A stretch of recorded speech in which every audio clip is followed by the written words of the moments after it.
जमीन पर सबसे पुराना जानदार ओशन कोहाक क्लैम।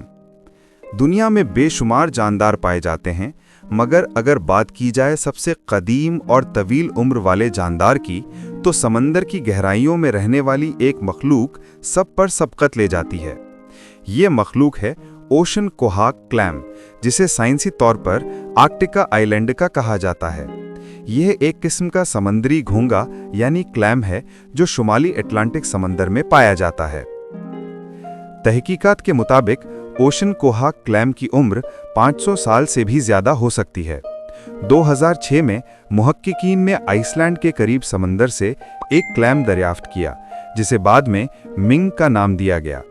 जब इसकी उम्र मालूम की गई तो अंदाजा हुआ कि वो 507 साल पुराना था, यानी ये क्लैम 1499 में पैदा हुआ था, जब दुनिया अभी दरियाफ्त के इब्तिदाई दौर में थी।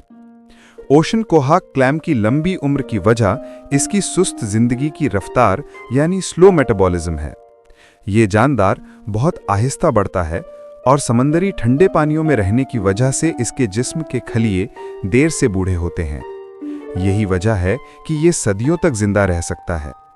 ये दरियाफ्त साइंसदानों के लिए एक हैरानकुन बात थी, क्योंकि इससे पता चलता है कि समंदरी जिंदगी में ऐसे राज छुपे हैं जो इंसानी उम्र दराजी के मुताले में भी मददगार साबित हो सकते हैं। ओशन कोहाक क्लैम वाकई जमीन पर मौजूद सबसे पुराना जानदार है जो अब तक दरियाफ्त किया गया है।